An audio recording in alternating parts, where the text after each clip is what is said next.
When we think about hacking, we usually picture some frantic, chaotic scene from a movie, right? But what if I told you that taking complete control of a computer system is often a really calm, logical, step-by-step process? Today, we're going to pull back that curtain and see exactly how a single digital flaw can lead to a total security meltdown. The end goal is always control. But what does that really mean? It's not just about some flashy "you've been hacked" screen. Nope. It's about getting total access to a system's data, its functions, everything. The real magic, though, is in how an attacker gets there. And that's the million-dollar question, isn't it? How can a few lines of code, just text, really, become the master key to someone's entire digital life? Well, that huge gap is bridged by a surprisingly logical and deliberate set of steps. To really get it, let's trace the path of an attack together. We're going to follow the breadcrumbs from finding that first little weakness to choosing the perfect tool all the way to that final moment when the digital lock just breaks. Okay, before we dive any deeper, it's absolutely crucial to understand this one thing. Not all hacking is the same. The tools might be identical, but the intent and, most importantly, getting permission creates two completely different worlds. Yeah, think of it like the Force in Star Wars. Seriously, on one side you have the Jedis. These are your ethical hackers or penetration testers. Companies actually hire them to find weaknesses so they can be fixed. They make us all safer. But on the dark side, you've got the malicious attackers who use the exact same techniques for crime and destruction. It's the same power, just used for totally different reasons. Every single attack starts right here with a vulnerability. The easiest way to think about it is like an unlocked door or an open window in a house. It's a flaw that's already there, baked into the system's code or its setup, just waiting for someone to notice. So, if the vulnerability is that unlocked door, the exploit is the specific key designed to open it. It's a piece of code that's been carefully crafted to target that one single flaw, and it forces the system to do something it was never, ever supposed to do. And then, finally, there's the payload. If the exploit is the key that gets you through the door, the payload is what you bring inside with you. This is the whole point of the attack, whether it's stealing data, installing some spyware, or maybe setting up a little backdoor so you can come and go whenever you want.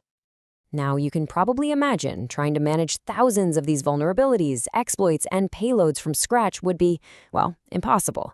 That's why professionals on both sides of the force use powerful toolkits, and the most famous one out there is the Metasploit framework. Metasploit isn't just one single tool. Think of it more like a giant, constantly updated library. It's this incredibly organized database of prepackaged exploits and payloads that lets a security pro quickly find the exact right tool for the job. And this kind of gives you a sense of the sheer scale we're talking about here. A tool like Metasploit isn't just a handful of tricks. It's a massive, organized arsenal. I mean, we're talking thousands of ready-made exploits and hundreds of different payloads, all categorized and just waiting for the right moment. So, with an arsenal this huge, how is an attack actually put together? It's definitely not about just randomly firing off exploits and hoping for the best. It's a very methodical, four-step process that takes a tester from research all the way to compromise. And here it is, that four-step process. It all starts with reconnaissance. You identify a target and you find its weak spots. Next, you gotta find the right key for that specific lock. So you search the Metasploit library for a matching exploit. Then you decide what you actually want to do once you're inside by choosing a payload. And finally, once everything is perfectly lined up, you launch the attack. And this is literally how a tester finds that key. If they find out a target is running a specific, out-of-date piece of software, they can just search for it by name right inside Metasploit. The framework will tell them instantly if it has a pre-built exploit ready and waiting. All right, so everything is set, the target's been identified, the perfect exploit is selected, and the payload is attached and ready to go. This next step, this is the critical moment where all that preparation pays off. This is the point of compromise. And then, this. A single word. After all that prep, all that research, the tester just types exploits and hits enter. That one command sends the whole package, the exploit and the payload, across the network to the target. This is the point of no return. And if the exploit works, the framework comes back with two beautiful words: session opened. A session is a live direct connection to the target machine. The attacker has established their foothold. They are officially inside the walls. But just getting in is only half the battle. The real power lies in what you can do after you're inside. And for that, Metasploit has its most advanced payload. It's ace in the hole, the Meter Praetor shell. I love this quote because it is just so true. Metasploit is the ultimate post-exploitation tool. It's not just some simple command line, it's more like a digital Swiss Army knife that gives an attacker an unbelievable amount of control, letting them pivot, escalate, and just completely own a compromised system. And just look at the kind of power this gives you. With one simple command, an attacker can dump every password hash on the system.